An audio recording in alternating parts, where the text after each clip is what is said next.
Assalamualaikum warahmatullahi wabarakatuh.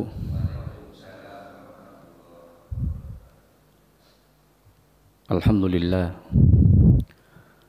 Alhamdulillahilladzi bi ni'matihi tatimmus shalihat wa bi fadlihi tatanazzalul khairatu wal barakat wa bi taufiqihi tatahaqqaqul maqasidu wal ghayat alladzi hadana li hadza wa ma kunna linahtadiya laula an hadana Allah.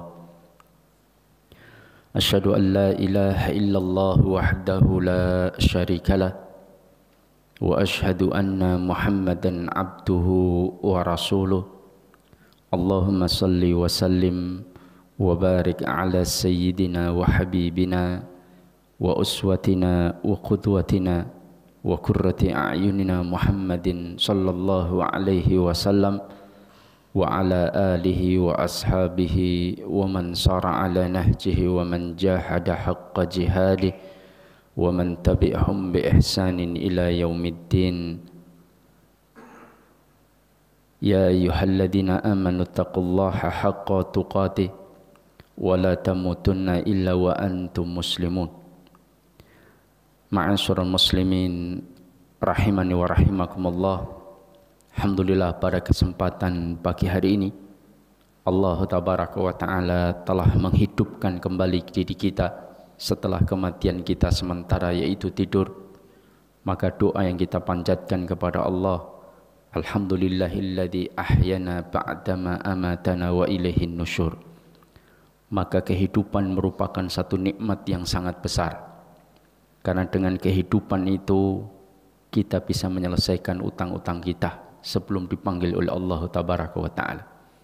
Karena dengan kehidupan kita bisa menunaikan amanat-amanat yang diberikan beban pada pundak kita. Karena dengan kehidupan kita bisa mengumpulkan amal lebih banyak daripada kehidupan yang sedikit. Maka Rasulullah SAW pernah ditanya, ayyun nasu khair, siapakah manusia yang paling baik? Maka Rasulullah SAW mengatakan, man tala umruhu wa hasuna amaluhu. Manusia yang paling baik itu adalah manusia yang paling panjang umurnya, wa hasuna amaluhu, dan amalnya paling baik. Wa ayyun nasy syarr, dan siapakah manusia yang paling buruk? Maka Rasulullah SAW juga mengatakan, man tala umruhu wa sa'a amaluhu. Manusia yang paling buruk adalah manusia yang panjang umurnya dan paling buruk amalnya. Orang Jawa bilang, wis tuwa main gaplek dindaleman, ya. Wis tuwa cek geleman, ya. Maksudnya gelem maksiat, ya. Maka itu adalah orang-orang yang paling buruk. Kadang-kadang kita melihat ada sebagian orang-orang yang sudah sepuh, sudah tua, penyakitan, ya, hidupnya miskin, kadang-kadang melarat, tapi enggak sholat, ya.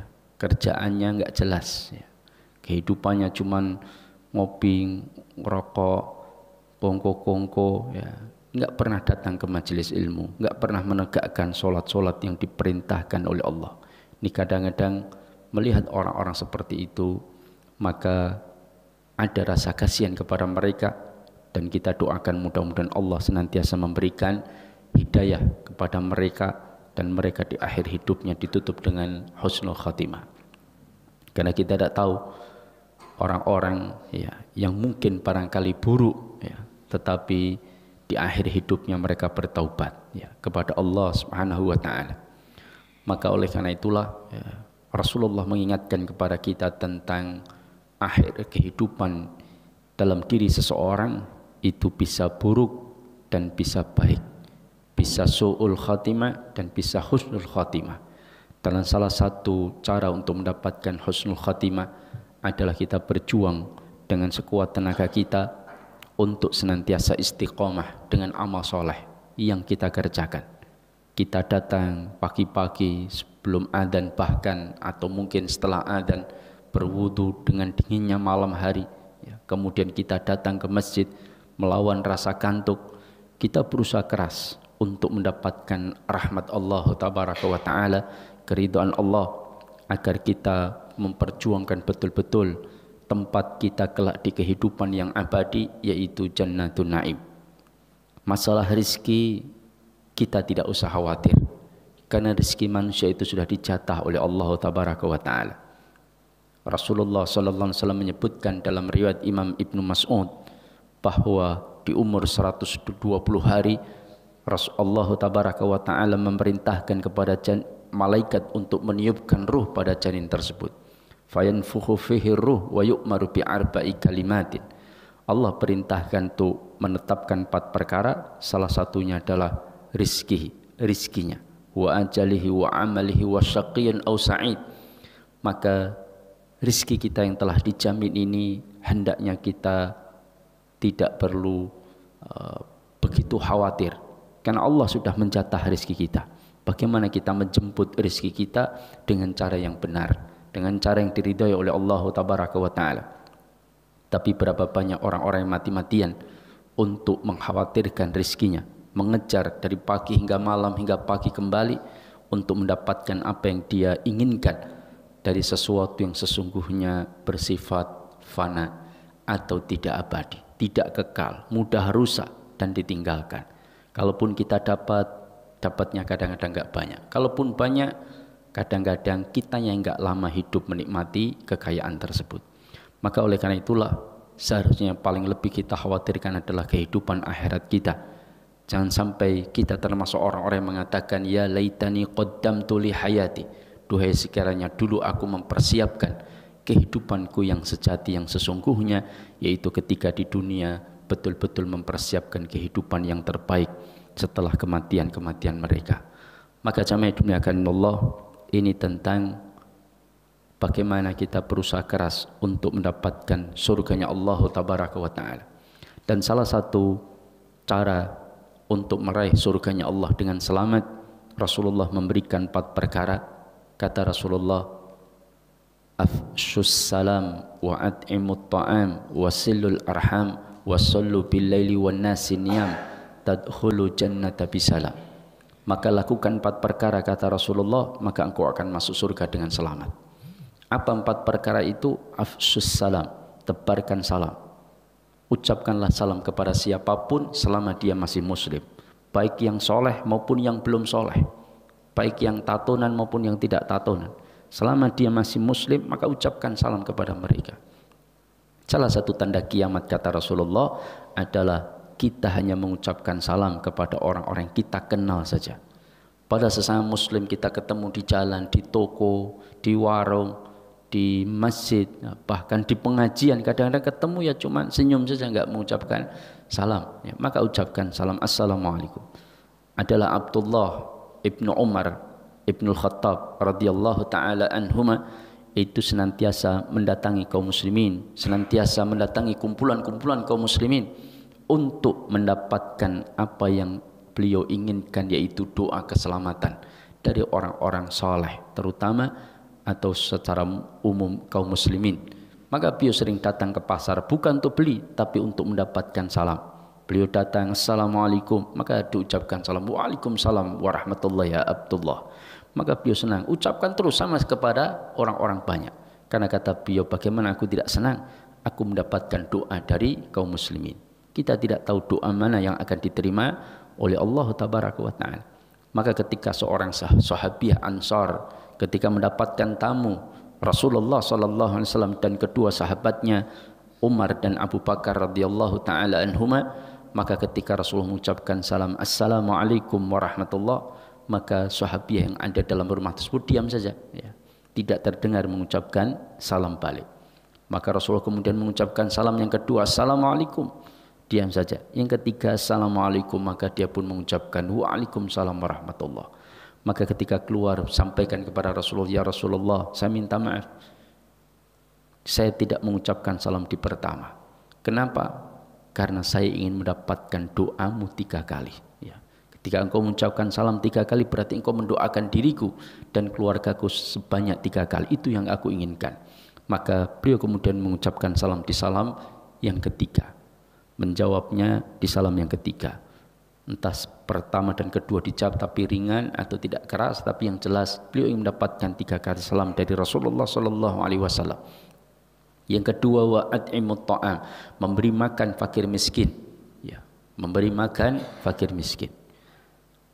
Memenuhi kebutuhan, menyelesaikan urusan kaum muslimin atau manusia yang paling urgen, yaitu adalah makan. Ya. Wa at'imut ta'am. Ini perkara yang amat dibutuhkan. Kita membantu orang sesuatu yang amat sangat dibutuhkan itu lebih utama daripada sesuatu yang mungkin tidak diperlukan atau tidak begitu dibutuhkan. Sama-sama berpahala tapi nilainya berbeda. Maka memberi makan adalah sesuatu yang amat sangat dianjurkan di dalam Islam, terutama orang-orang fuqara wal masakin. Maka memberi makan orang-orang yang tidak mampu merupakan bagian dari cara kita untuk mendapatkan surganya Allah dengan selamat. Yang ketiga, wasilul arham, sambunglah hubungan kekerabatan di antara kita, yaitu hubungan darah di antara kita, kerabat kita. Ya, maka kita silaturahim dengan cara apapun, bisa dengan titip salam, bisa dengan berkunjung atau ziarah, bisa dengan kirim uang, bisa dengan macam-macam. Ya, itu silaturahim yang kita lakukan. Yang keempat, wasallu billaili wan nasi niyam, tegakkan salat malam ketika banyak orang tertidur. Salat malam ini perkara yang tidak mudah, ya. Perkara yang membedakan antara orang mukmin yang sejati dengan orang-orang yang munafik, ya. Bahkan salat subuh dan isya saja itu menjadi pembeda, ya. Ini waktu yang berat untuk salat, ya. Athqalu sholatu alal munafiqina sholatul isya wa sholatul fajar. Maka sholat subuh kita kalau berat, malas, sulit melawan kantuk, ini kita harus muhasabah. Jangan-jangan kita itu memiliki sifat-sifat orang-orang munafik. Maka oleh karena itulah kita berjuang melawan hal tersebut agar kita dijauhkan dari sifat-sifat orang-orang munafik. Sholat malam ini perkara yang memiliki banyak keutamaan. Solat ini pernah diwajibkan oleh Allah Subhanahu wa taala sebelum perintah kewajiban solat 5 waktu.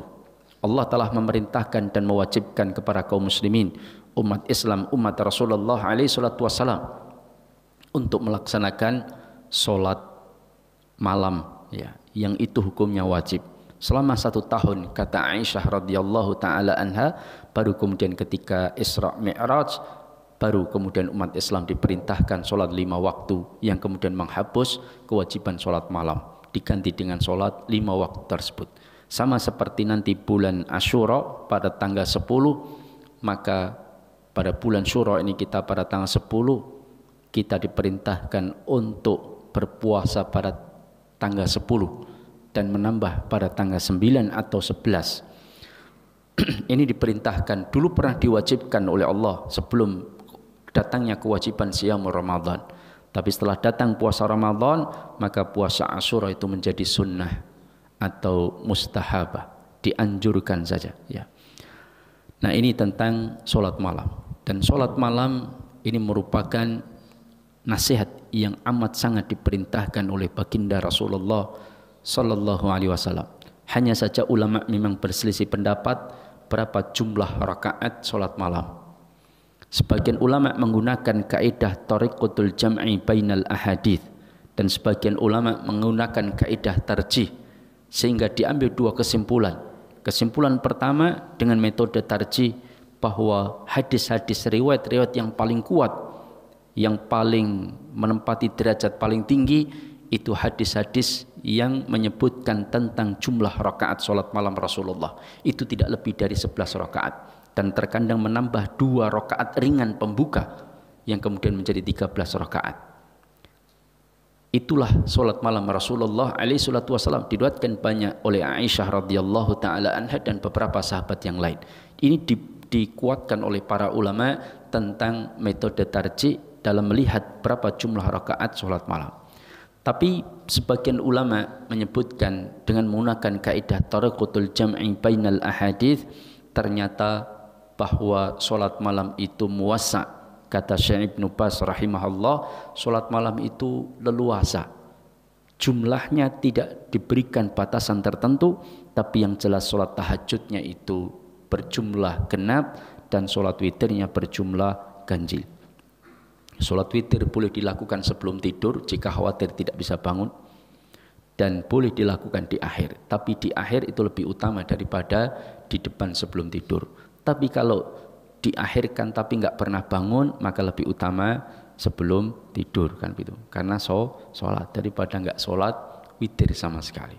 Tahu dirinya kalau setiap bangun itu mesti qomat, ya tidak, ya bukan adzan, qomat, ya, maka lebih baik sholat witirnya sebelum tidur, meskipun 1 rakaat atau 3 rakaat atau 5 rakaat atau 7 atau 9 rakaat silakan.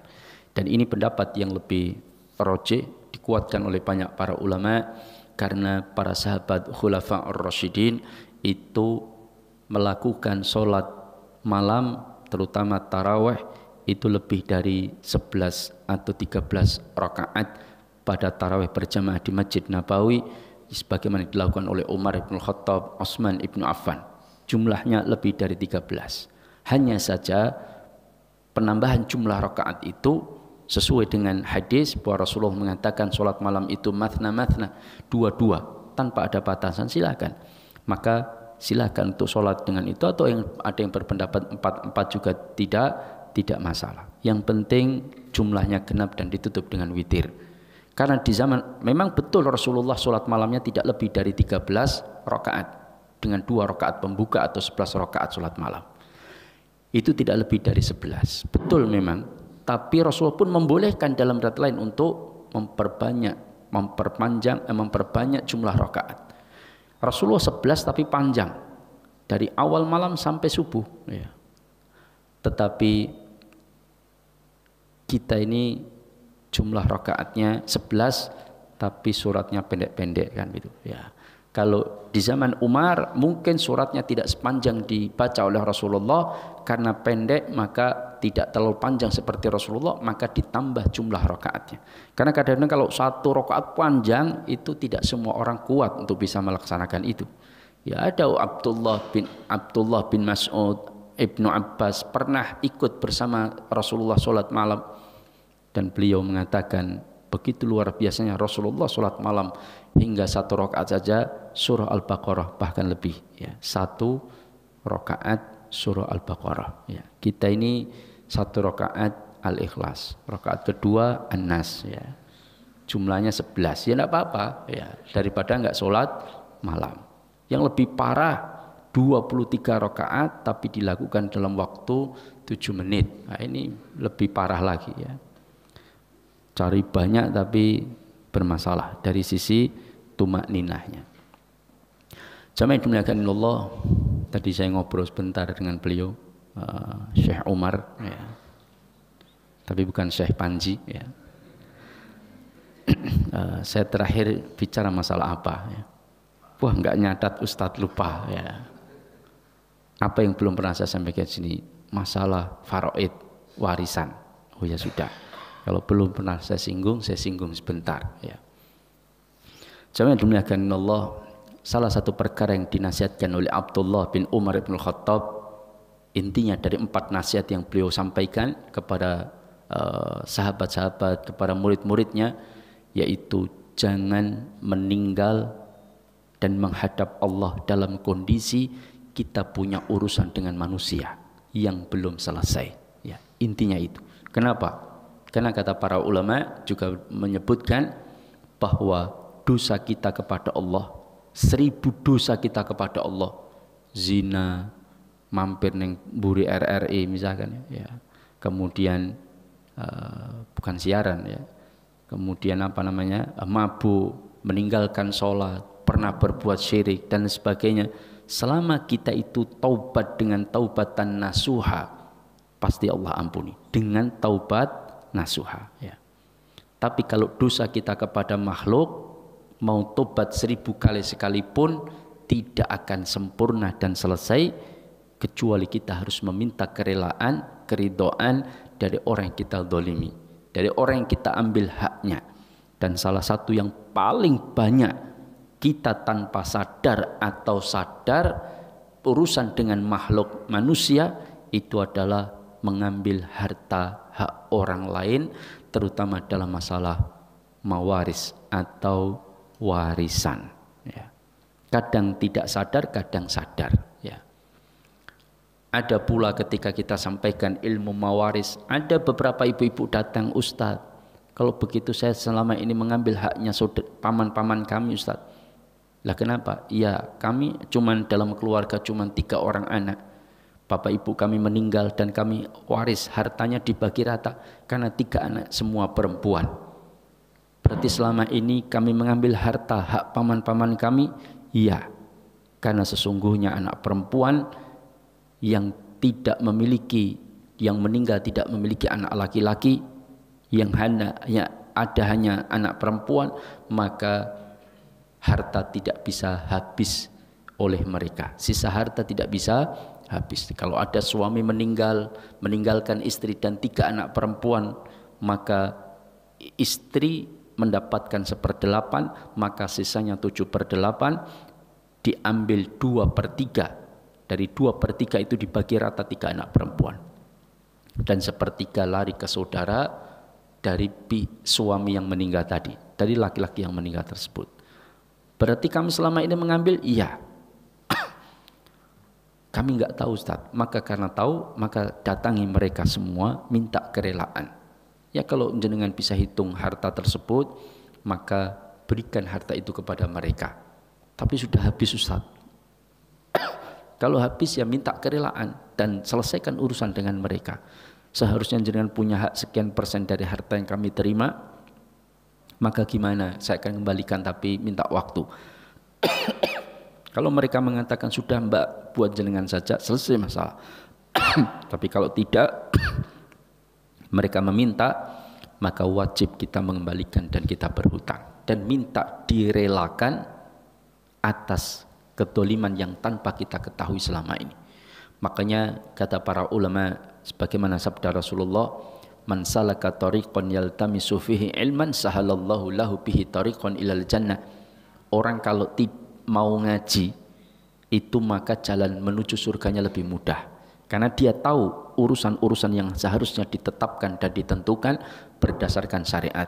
Tapi kalau tidak mau ngaji, ya banyak kesalahan tanpa dia sadari. Ternyata nanti urusan di akhirat berat. Ada harta orang lain yang terambil, ada ini ternyata perbuatan pekerjaannya haram, macam-macam. Ya, maka oleh karena itulah ini pentingnya ilmu faraid tentang mawaris. Ya.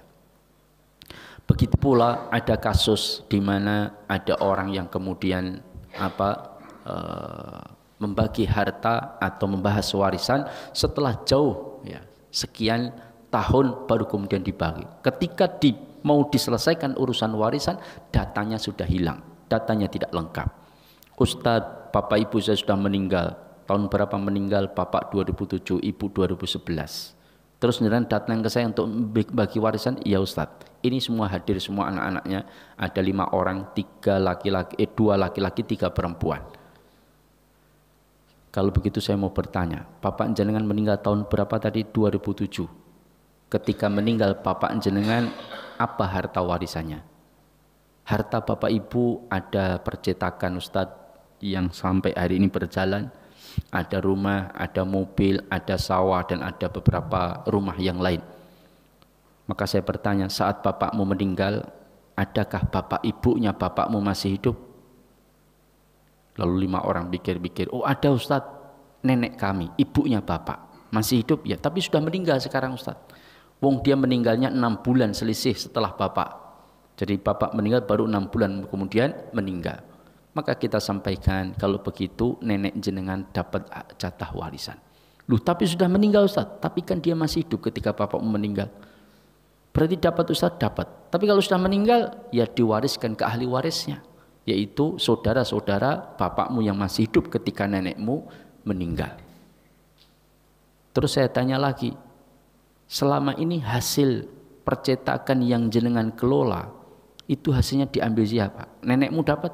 Oh enggak Ustadz, kami enggak tahu kalau nenek dapat. Nah, berarti selama ini jenengan mengambil hak nenek yang kemudian menjadi hak ahli waris saudara-saudara ayah kalian. Maka ini jadi masalah. Makanya bahayanya menunda pembagian masalah warisan. Bisa jadi kita mengambil haknya orang lain.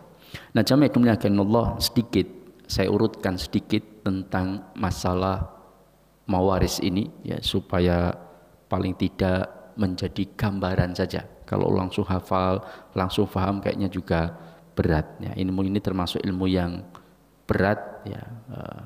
Dan saya mempelajari ini juga termasuk dulu di pondok ya orang mudeng-mudeng ya. Berat memang ilmu ini, kemudian diulangi di aliyah pembahasannya, baru kadang-kadang baru kemudian paham, oh ini masalah ini demikian ya.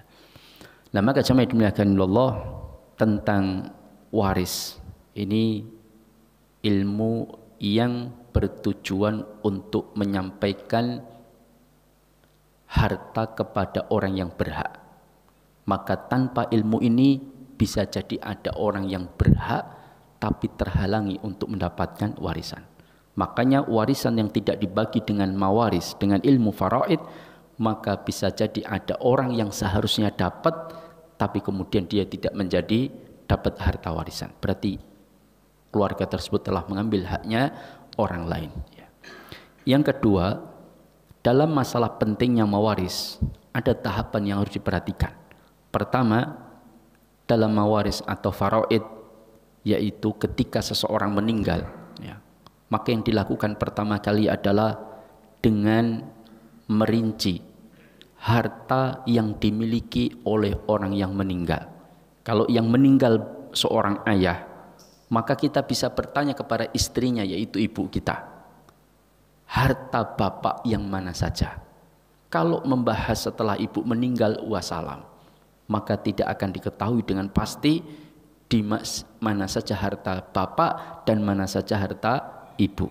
Kadang cuma dengar-dengar, oh itu dulu tanahnya milik ibu, ternyata tanpa sepengetahuan mereka ternyata sudah dibayar bapak ya, ibunya hitungan tenan sehingga minta dibayar ya. Kan ini tanahku, kamu kan tanggung jawab menghidupi saya, memberikan tempat tinggal, kamu boleh bangun tapi kamu beli ya, misalkan.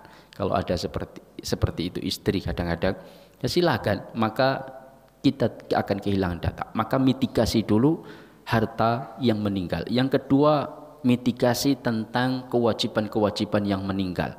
Setelah kewajiban-kewajibannya dimitigasi, mana kewajiban-kewajibannya selesai, diketahui semuanya, apalagi hangat-hangat setelah meninggal, banyak orang datang, kita bisa bertanya, bisa umumkan siapa yang punya piutang terhadap si mayit, maka bisa disampaikan pada saat itu. Kalau sudah terlalu lama, kadang-kadang sudah pekewuh mau nagih. Tapi kalau awal-awal, apalagi disampaikan, kadang-kadang ada orang yang berani, mohon maaf, ini kemarin istri panjenengan ngambil barang saya.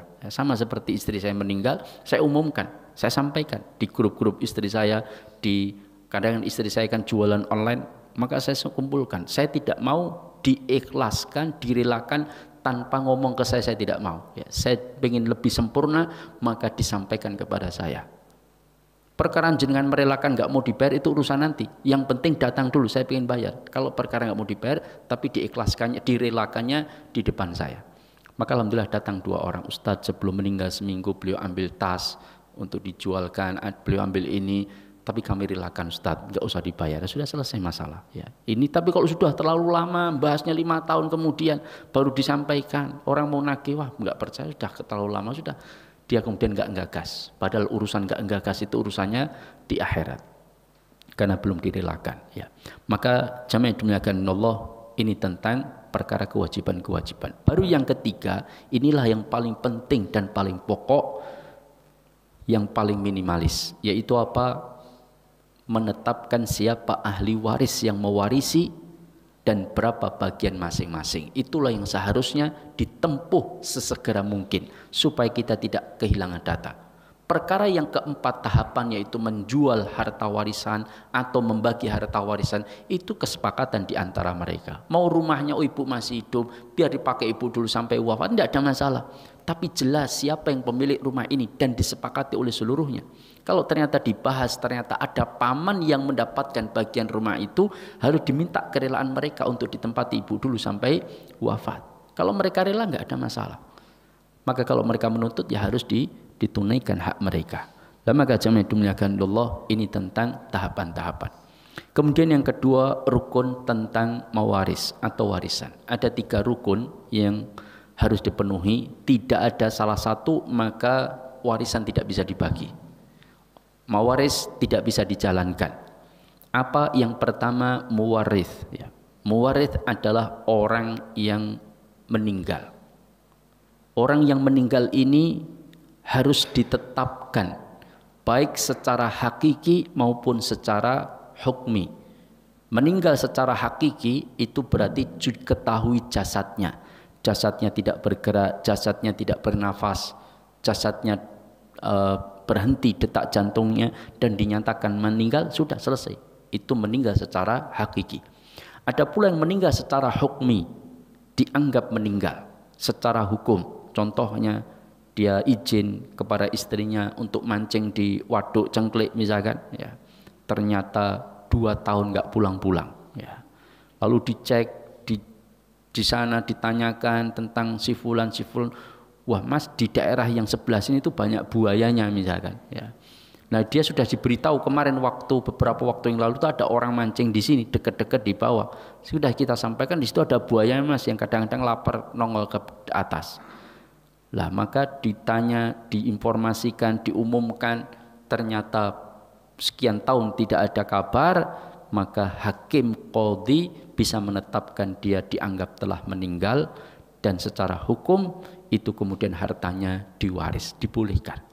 Perkara nanti ternyata urip meneh balik meneh itu urusan nanti, ya. Yang penting ditetapkan dulu secara hukum, ya. Nanti ada pembahasannya tersendiri. Kemudian yang kedua, waris. Waris itu adalah orang yang menerima harta warisan. Nah, waris ini juga sama, ditetapkan secara hukum dia masih hidup baik secara hakiki maupun secara hukmi. Ya, dia masih hidup. Baik secara hakiki maupun secara hukmi. Kalau ada orang tabrakan, satu keluarga, bapaknya meninggal di tempat, istrinya keluar darah di kepalanya, tapi secara hukmi, secara hukum itu ditetapkan oleh tim dokter dia masih hidup. Ya, meskipun tidak bergerak, tidak bisa bicara, matanya terpejam, tapi secara hukum oleh dokter dia dianggap masih hidup. Maka ya dia tetap mendapatkan warisan. Meskipun setengah jam kemudian dia meninggal. Tapi secara hukum ditetapkan dia masih hidup pada saat suaminya meninggal, maka dia mendapatkan warisan. Perkara nanti setengah jam lagi kemudian meninggal, dinyatakan meninggal secara hakiki, itu urusan belakang. Yang penting waris itu di saat muwaris yang punya harta itu meninggal, dia dinyatakan masih hidup secara hakiki atau secara hukmi. Kalau secara hakiki itu bergerak, bisa ngomong kan, gitu hidup kan, nggak ada mayit obah. Kalau obah medeni bocah kan, gitu kan, ya. Maka itu secara hakiki dan secara hukmi. Yang ketiga, mauruth. Mauruth itu warisan, ya. Warisan. Ada yang bertanya, Ustadz, kalau orang tua kita meninggal tidak punya harta malah ngasih warisan utang, ya. Apakah kita sebagai anak ahli waris itu wajib membayar utangnya? Wajib enggak? Wajib atau tidak? Anak itu apakah wajib membayar utang orang tuanya ketika meninggal mewariskan utang? Wajib enggak? Ya. Kalau dikatakan wajib, maka kalau tidak dibayar dosa mereka. Faham ya?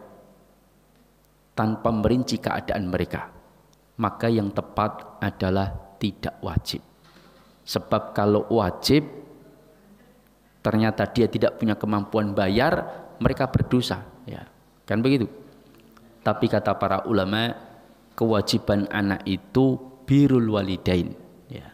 Jadi diperintahkan untuk dibayar bukan dari sisi wajibnya bayar utang, tapi dari sisi birrul walidain. Anak itu diperintahkan untuk birrul walidain, dan salah satu birrul walidain anak adalah bayar utang orang tua. Kalau dia punya kemampuan, maka hendaknya dia bayar utang orang tua, karena itu bagian dari birrul walidain, ya. Kalau dia tidak mau bayar karena pelit atau tidak mau menyelesaikan urusan orang tua pada dia punya kemampuan, maka birrul walidainnya dipertanyakan, ya. Tapi kalau dia tidak punya kemampuan bayar, dia pengen bayari tapi nggak punya kemampuan karena miskin, utang orang tua miliaran, maka ya dia tidak berdosa kalau tidak bayar, wong tidak punya kemampuan. Tapi kalau wajib, dia berarti berpindah utang orang tua kepada utang anaknya. Kalau utang negara, kan katanya lau anna rajulan qutila fi sabilillahi thumma ahya thumma qutila wa alaihi dainun ma dakhala al-jannah hatta yuqda anhu dainuhu. Terus negara kita kena utang. Dan kata Imam Ahmad Ibnu Hanbal rahimahullah bahwa hutang itu tidak bisa ditanggungkan kepada sesuatu yang tidak bisa menanggung. Negara itu bisa nanggung utang enggak? Bisa enggak? Enggak bisa. Tahu-tahu negara, kowe utang karo aku misalkan ya, bayarlah utangmu. Tahu-tahu negara buka buminya kereta kemudian keluar emasnya jiku misalkan kan dia takut kita ya, artinya nggak mungkin. Masjid utang, takmire utang ke toko besi bangun masjid, setelah itu takmire ganti ya atau tidak, kemudian datang toko besi, Pak ini badhe nagih utang nopo niki masjid utang tesih utang memang jaluk masjid mang mlebu masjid mang jaluk masjid kula mboten utang kok. Loh tapi kan ini dari masjid utang, tuh kan yang utang masjid bukan saya kan takmir masjid ya, yang utang bukan saya, begitu kan nggak bisa. Makanya kata Imam Ahmad Ibnu Hanbal, utang itu harus ada pihak atau manusia yang menanggungnya, nggak bisa sesuatu yang tidak bisa menanggung. Nah terus negara utangnya piye? Apa kita terhalang semua masuk surga gara-gara negara kita punya utang? Ya tentunya itu tanggung jawabnya mereka yang menanggung, kan begitu kan? Yaitu presiden ya kan itu ya, paling bertanggung jawab karena dia yang bikin utang ya. Kalau dilimpahkan ke presiden berikutnya dan presiden berikutnya mau menerima limpahan utang itu, dia bertanggung jawab berikutnya ya. Terus ya kita yo enggak, wong kita enggak jangan 1 juta enggak ya. Ditekoki ora mangke ya, apa dijaluk urun rembug tidak ya. Maka ya tentu tidak, kita tidak bertanggung jawab akan hal itu yang tanggung jawab yang dulu bikin utang ya. Lama kajama itu menyakan Allah, ini tentang perkara hutang.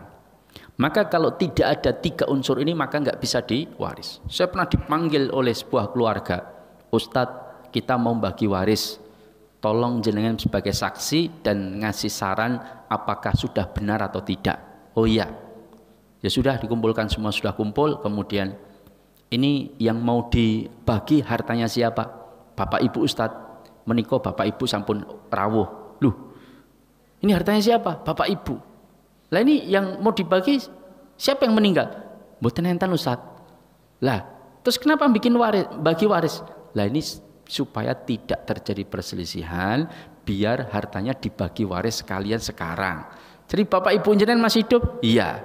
Itu namanya bukan bagi waris Mas, ini bagi hibah, bukan waris. Waris itu kalau harus ada yang meninggal, nopo dipateni sih kan bagi waris kan itu. Lah kan ya enggak. Maka bagi waris harus ada 3 unsur tersebut.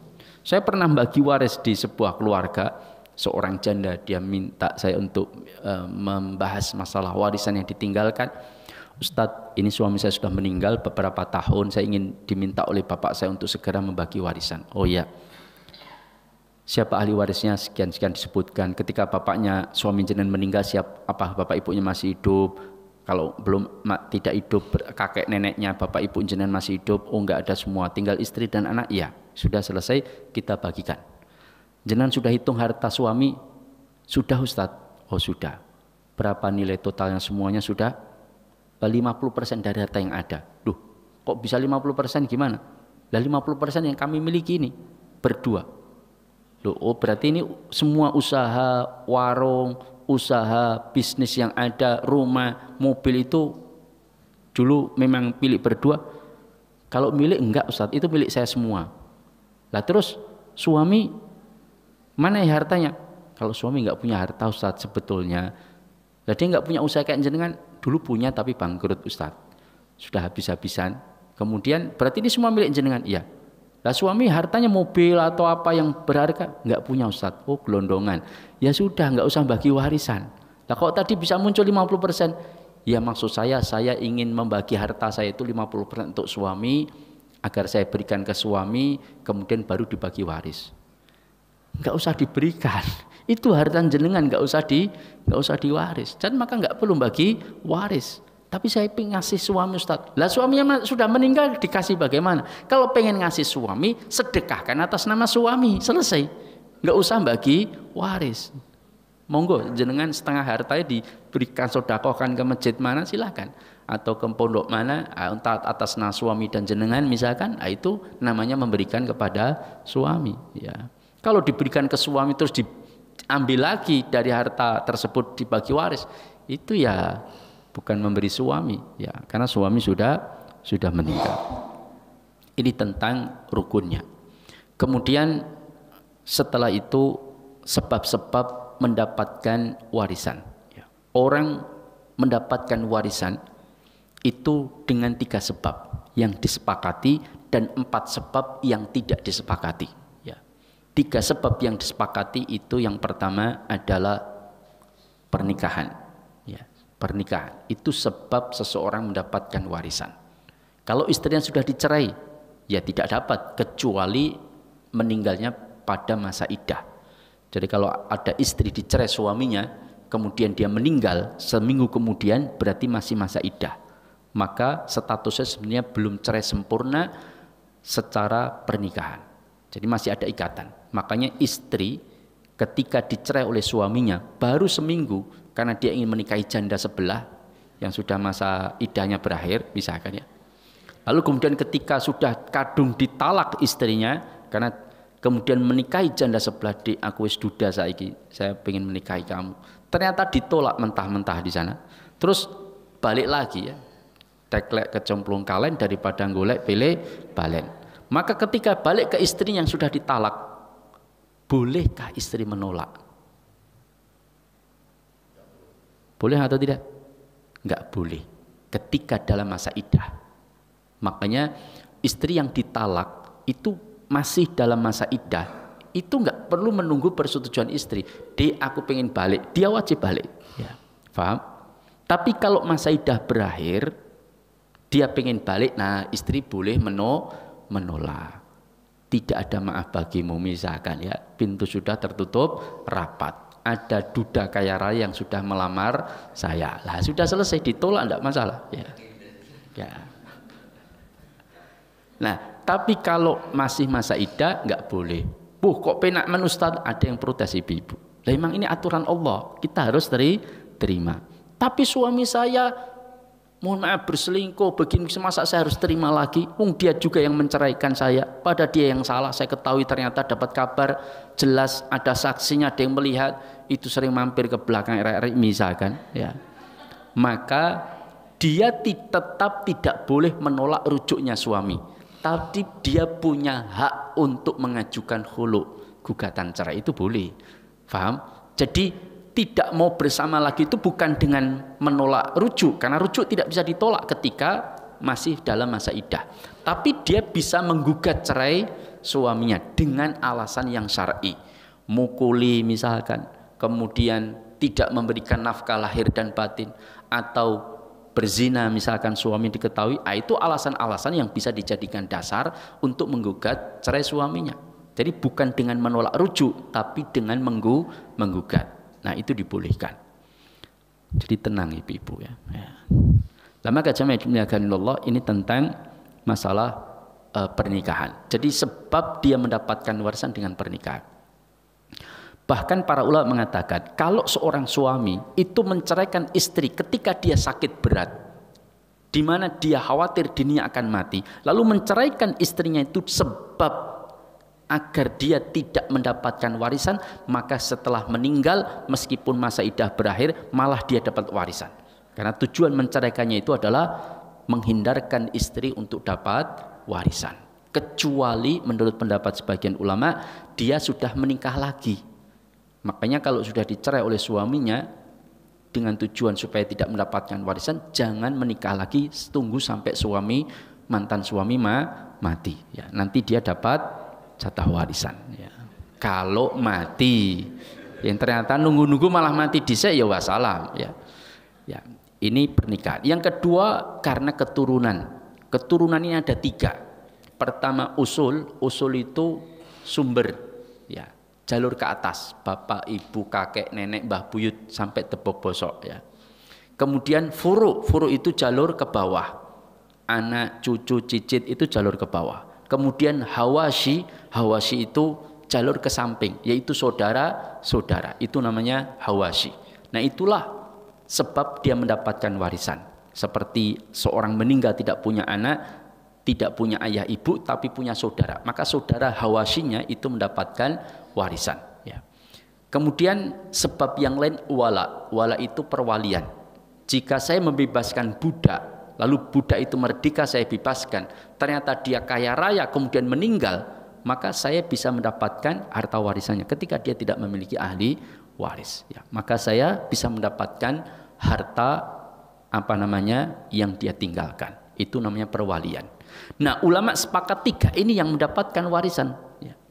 Tapi sebagian ulama mengatakan ada 4 yang bisa mendapatkan warisan jika 3 ini nggak ada, ya.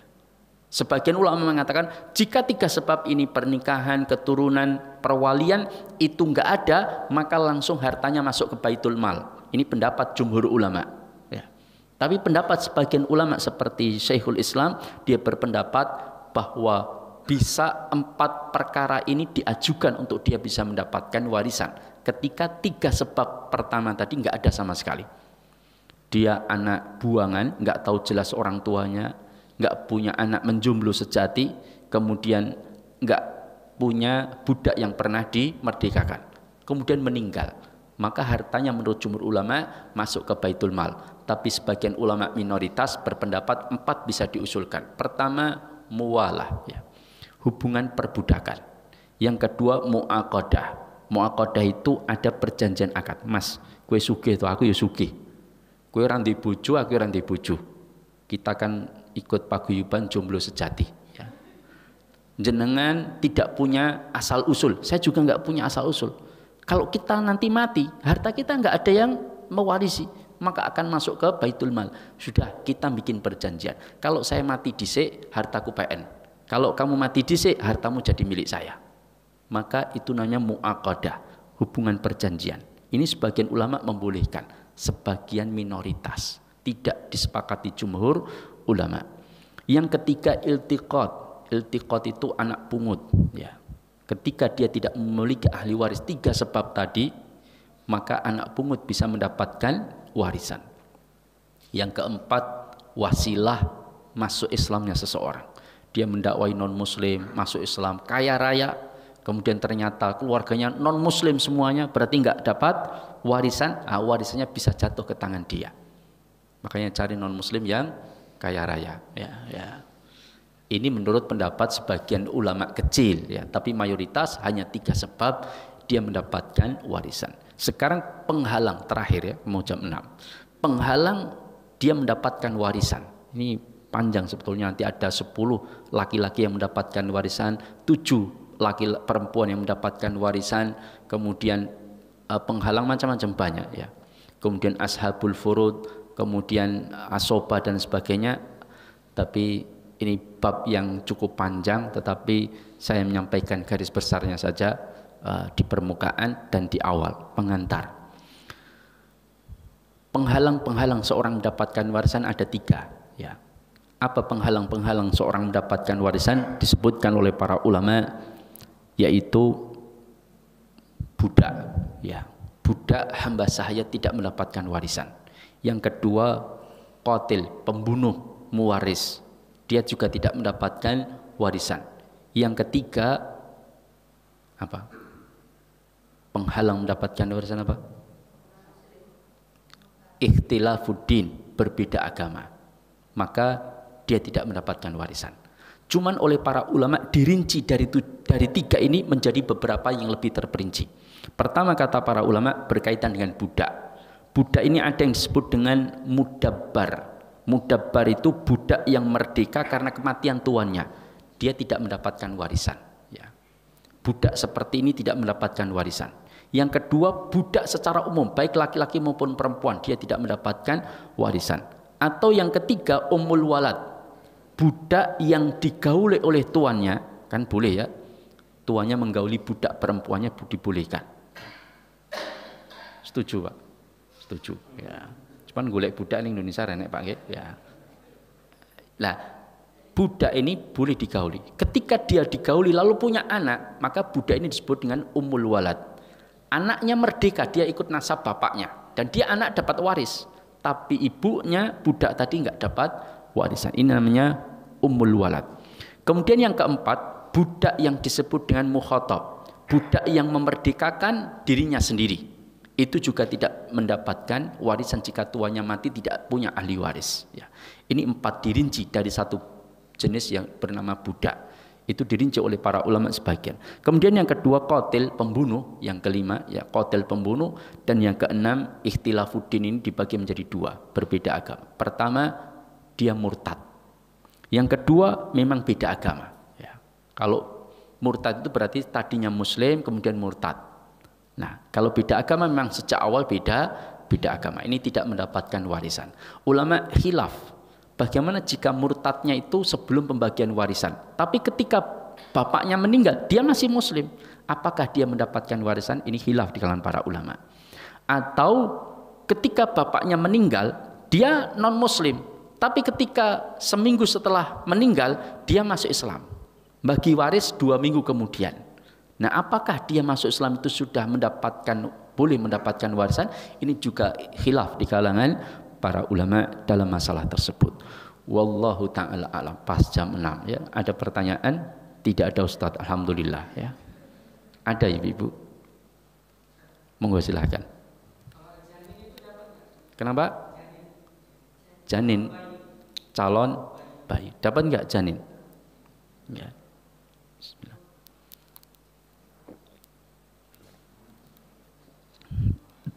Apakah janin itu mendapatkan warisan? Ini pembahasan tersendiri oleh para ulama. Ya. Ada yang mengatakan janin jika dia sudah bernyawa, sebagian ulama berpendapat 120 hari, maka boleh dia mendapatkan warisan. Tapi sebagian pendapat mengatakan tidak, karena dia belum dilahirkan. Yang dapat warisan itu ya lahir dalam keadaan hidup, baru dia mendapatkan warisan. Ya. Wallahu ta'ala alam shawab. Ada yang lain? Ibu-ibu, baik topik maupun di luar topik ya. Di luar Agus juga enggak apa-apa ya. Kan enggak hanya topik saja ya. Dari dulu yang disinggung Pak Taufik terus ya. Ada?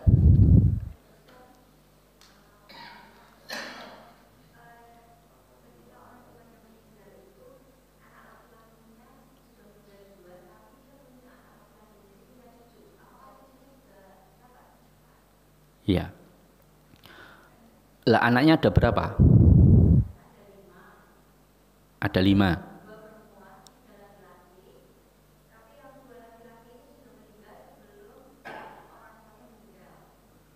Dua perempuan, 3 laki-laki. Yang 2 laki-laki sudah meninggal lebih dahulu dari orang tuanya. Apakah cucu dari anak laki-laki yang sudah meninggal dapat? Tidak dapat. Sebab ada penghalang yaitu paman dan bibi-bibi mereka yang masih hidup pada saat bapak mereka meninggal. Ya, maka cucu tidak dapat. Kecuali nggak ada anak tapi ada cucu, maka cucu ini dapat. Ya, karena ada penghalang paman dan bibi mereka, maka cucu dari anak yang meninggal lebih dahulu itu mahjub, dia terhalang. Dia terhalang. Ada 6 orang yang tidak mungkin terhalang oleh siapapun. Ya, ini belum saya sebutkan. Pertama suami, kedua istri, ketiga anak laki-laki, keempat anak perempuan, kelima bapak, keenam ibu. Ini mau ada siapapun dia nggak mungkin terhalang. Ya. Dia ada pasti dapat warisan. Tapi kalau paman, cucu, kakek, nenek itu bisa terhalang. Kakek bisa terhalang oleh ayah si mayit, yaitu anaknya kakek. Nenek bisa terhalang oleh nenek ya, ibu ya, anaknya si nenek. Cucu bisa terhalang oleh paman. Paman bisa terhalang oleh ayah dan ibunya si mayit. Si mayit hanya punya anak perempuan satu, tapi bapak ibunya masih hidup, maka saudaranya nggak dapat warisan. Karena jatuh asubahnya ke orang tuanya. Paham ya? Ya. Ini karena bapak ibunya masih hidup. Ya, maka saudaranya mahjub terhalang oleh bapak ibunya si mayit. Ya, ya. Demikian. Maka dalam Islam sangat diperintahkan, ya, sangat diperintahkan. Sebagian ulama mengatakan wajib, sebagian ulama mengatakan sunnah, ya, atau mustahabah, sangat dianjurkan. Pendapat Syekh Utsaimin dalam kitab Mawaris, beliau berpendapat hanya sangat dianjurkan, tidak sampai wajib, yaitu orang tua yang mendapati anaknya meninggal lebih dahulu. Ada anak yang meninggal lebih dahulu, kemudian dia memiliki anak, maka sebagian ulama mengatakan wajib hukumnya dia membuat wasiat harta untuk cucu-cucunya, agar ketika nanti dia mati, cucunya dapat wasiat harta. Karena wasiat hartanya kepada ahli waris yang tidak mewarisi. Tapi kalau wasiat harta kepada ahli waris yang mewarisi, ini nggak boleh, karena dia dibagi dengan faraid. Ya. Maka ini wajib. Ini pendapat sebagian ulama. Tapi oleh Syekh Utsaimin rahimahullah, beliau berpendapat tidak sampai wajib, tapi sangat dianjurkan supaya tidak terjadi perselisihan antara cucu dengan paman-paman mereka. Cuman kadang-kadang ini orang tua kadang-kadang nggak paham. Kadang-kadang bikin wasiat aja nyusahke ahli waris. Ya. Aku mati nduk yale, omah iki diwaris. Ning ojo nganti didol. Yen nganti didol tak primpeni kowe. Ya, misalkan ya. Akhirnya anaknya enggak ada yang berani menjual. Padahal keadaannya miskin-miskin semua. Tapi tinggalannya rumah megah, ya tidak. Operasionalnya mahal, kerjanya enggak sesuai. Padahal mereka belum berhaji, belum tidak punya kemampuan yang layak, sehingga dia punya harta monggo pajangan tok, ya tidak, artinya nggak bisa mau ditempati rame-rame dengan saudara-saudaranya, tengkar terus, ya tidak, biar listrik udur. Akhirnya kemudian ngontrak sendiri sebagian, tapi mereka punya hak kepemilikan tapi tidak bisa memiliki secara utuh. Ini adalah wasiat yang menyusahkan ahli waris.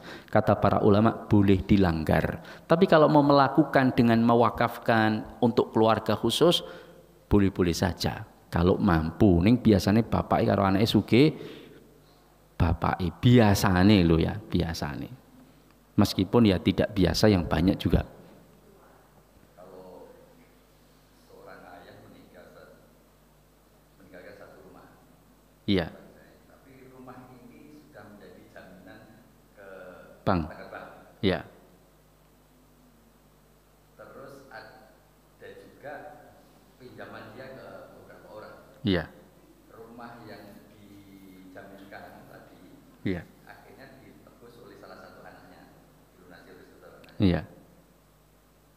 Sedangkan sisa hutangnya dilunasi oleh istrinya. Hutang-hutangnya. Iya. Itu baginya gimana? Iya. Pertama, kalau orang meninggal, hartanya itu dijaminkan dan diutangkan oleh beberapa orang, maka para ulama mengatakan bahwa yang didahulukan, ini pendapat Syekh Abu Bakar Jabir Al-Jazairi dalam kitab Minhajul Muslim, didahulukan yang memegang jaminan. Misalkan ya, rumah itu harganya 1M, dia utang sama bank 700 juta, dijaminkan. Sedangkan yang punya rumah tadi juga utang 600 juta tapi sama perorangan, dia nggak ada jaminan. Maka nggak bisa perorangan itu kemudian nuntut bank, pokoknya dibagi dua, laku 1M bagi dua 500-500, berarti utangmu kurang 200, utangku kurang 100, nggak bisa. Yang paling berhak untuk dilunasi adalah yang memegang sertifikat, yang menerima jaminan, berarti bank.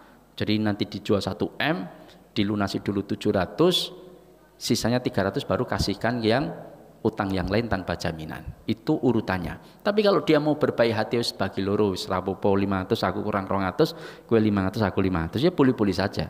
Tetapi yang lebih berat adalah yang memegang jaminan. Dan utang itu didahulukan, pertama diat, ya. Dia didahulukan. Yang kedua utang dengan jaminan. Baru kemudian utang tanpa jaminan. Itu urutannya. Nah, untuk pelunasan, ya. Nah, kalau seorang suami melunasi utangnya, anaknya melunasi utang bapaknya, Maka kalau harga misalkan 1 M, utangnya 500, dia lunas 500. Berarti rumah 1 M itu milik anaknya 500, enggak dibagi waris. Karena dia yang melunasi. Kemudian utang sama orang lain lagi 200 misalkan. Lalu dilunasi 200. Rumahnya terjual 1 M. Maka anak tersebut ngambil dulu 700. Karena itu hak dia. Yang jadi pembagian warisan itu cuma 300. Sisa dari itu baru dibagi. Kalau minus ya nggak ada pembagian warisan. Ya. Berarti anak tersebut melunasi 100 juta misalkan, utangnya 1,1, lakunya 1 M. Maka berarti anak itu berbuat baik pada orang tuanya melunasi 100 juta. Setelah penjualannya itu hak milik dia penuh. Ya. Yang lain saudara tidak bisa mengambil. Karena hutang itu didahulukan sebelum pembagian warisan. Ya. Wallahu ta'ala alam shawab. Iya. Dilunasi, katakan saat itu atau 20 tahun yang lalu dilunasi 100 juta. Tapi kita nggak ngerti itu nilai tanahnya, nilai rumah yang ditinggalkan. Katakan 20 tahun kemudian baru mau diwaris, nilainya tetap 100 juta atau nilai pada saat itu? Iya.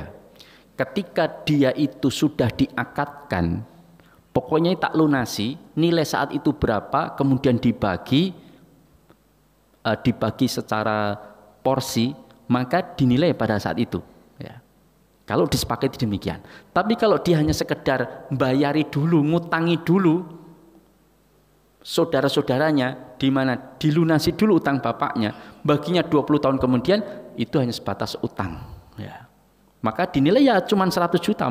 Misalkan harga dulu rumahnya 2 miliar, terus 20 tahun kemudian harganya jadi 15 miliar. Maka dia hanya menuntut 200 juta saja yang dulu pernah diutangkan. Karena dia statusnya ngutangi. Tapi kalau saat itu kemudian diutangi, terus langsung dibagi, ditetapkan nilainya berapa, kemudian dia menjadi miliknya bagian berapa persen, nanti naik, itu kenaikan, nggak ada masalah. Jadi tergantung akad yang dulu. Makanya segera diselesaikan. Ben bondone tambah. Ya. Cukup ya. Ya, demikian dari saya, mudah-mudahan bermanfaat, meskipun ini hanya pengantar, masih banyak ya. Nanti ada ashabul furud itu berapa, ada anis, ada ar-rubu', ada ats-tsumun, ada as-sudus, ada ats-tsulutsain, dan bagian bersiapa yang mendapatkan itu macam-macam ya. Tapi ini bab tentang warisan itu panjang, tapi paling tidak meskipun kita tidak faham secara detail, paling tidak gambaran umumnya kita tahu. Tinggal nanti mau bagi warisan, panggil orang yang faham tentang mewaris.